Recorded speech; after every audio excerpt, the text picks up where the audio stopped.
So now that we know what a vector is, let's talk about the idea of a basis for a vector space, because this is something that comes up quite often in linear algebra and also quantum computing.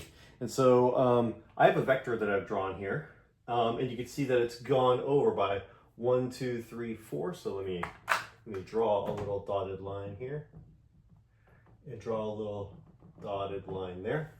So this vector has gone 4 in the x direction, and it's gone 3 in the y direction. And so the way that we would write that in our column vector notation is vector v equals 4, 3.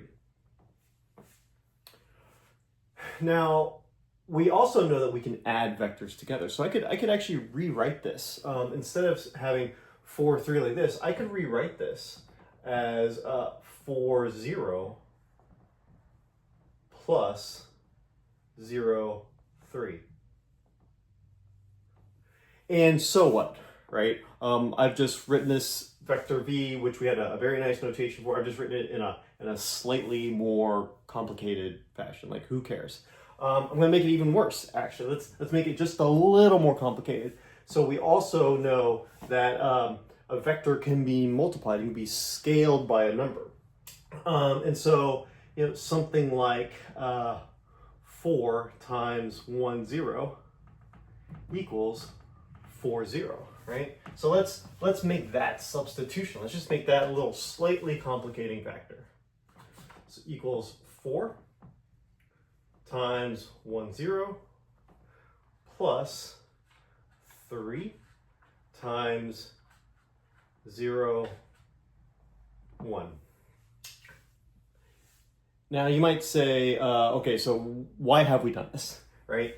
And so this is where we're going to start talking about the idea of a basis. And so, these dimensions that we have here, the x and y dimensions, they didn't have to be 90 degrees. They didn't have to be exactly oriented like this. I could have created a basis that looked like that, let's say, right? And still have my vector coming out in the same way. It would just look a little bit different in terms of how it's being composed in these. I'll call this y prime and x prime, right? So we could have rotated it. We could have also had some vectors dimensions that were maybe not 90 degrees, but maybe 45 degrees or something like that, right?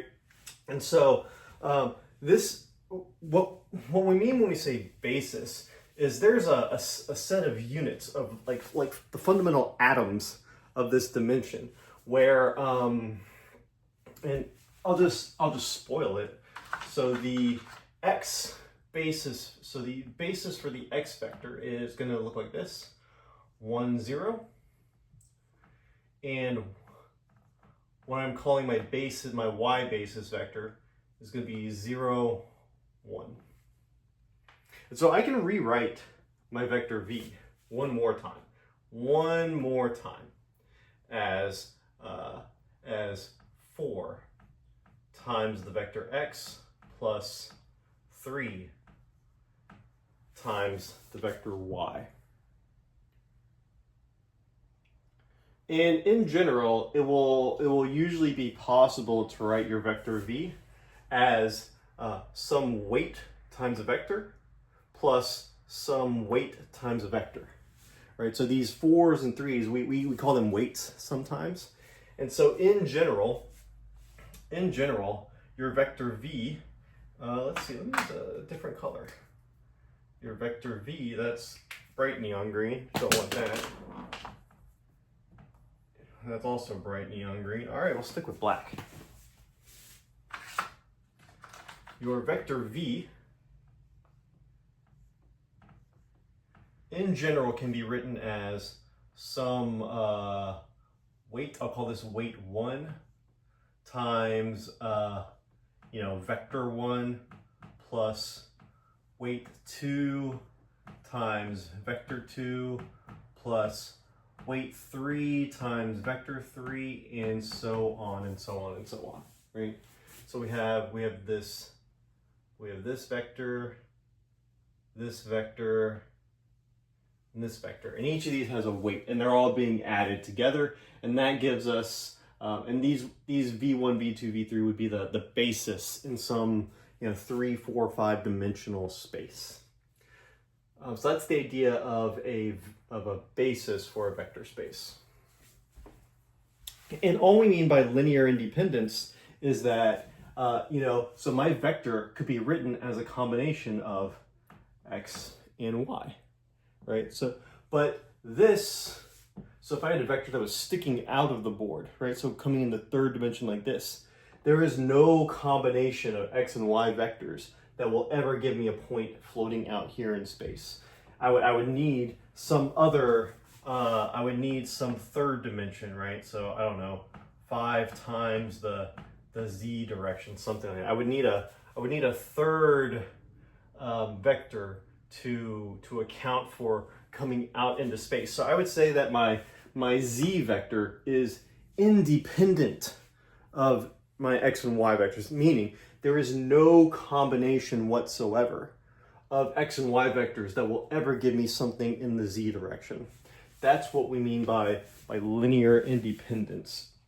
And the way that we would formally write that, I have it written down here. The way that we would formally write that is to say things are linearly dependent, so not independent, if you can write, a1 v1 plus a2 v2 plus and so on, all the way up to, let's say, an vn.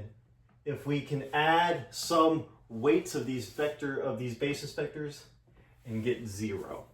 This is what we mean by linearly dependent. If it's possible to construct this weight and get 0, then we would say that the vectors are linearly dependent. And let's jump to an example in the next one.